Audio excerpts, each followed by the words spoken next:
पुण्यामध्ये काल रात्री एका पोर्शे स्पोर्ट्स कारनं दुचाकीला धडक दिली। यामध्ये 2 IT अभियंत्यांचा जागीच मृत्यू झालाय।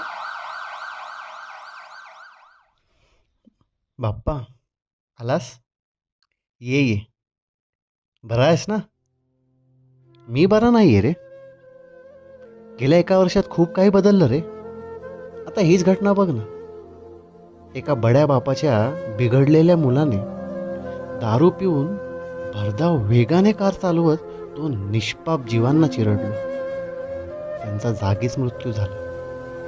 बाप्पा, विशेष म्हणजे तो मुलगा यात दोषी सापडलाच नाही. त्याच्या घरच्यांनी आपल्या मुलाकडे वाहन परवाना नसताना देखील गाडी चालवायला दिली. आपल्या मुलाच्या वाईट सवयींकडे दुर्लक्षही केलं.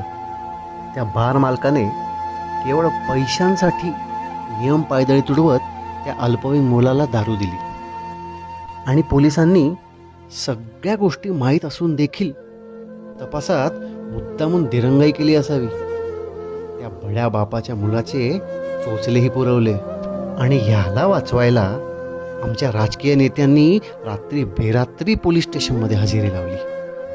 आणि हे काय कमी होतं म्हणून की काय, की ज्यांना आम्ही देवासमान मानतो त्या डॉक्टरांनीही ब्लड सॅम्पल बदलून आपण दानव असल्याची साक्ष दिली. आशा होती की न्यायदेवता न्याय करेल.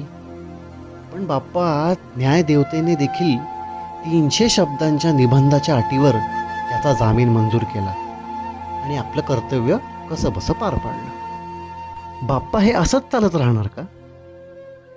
आम्हा सामान्य माणसाला न्याय मिळणारच नाही का रे? आणि आम्ही मात्र आमची काहीही चूक नसताना रस्त्यावर असंच तडफडच मारायचं. तरीही बाप्पा, मी अजूनही आशा सोडलेली नाही. तू हे चित्र नक्की बदलशील असं मला वाटतं.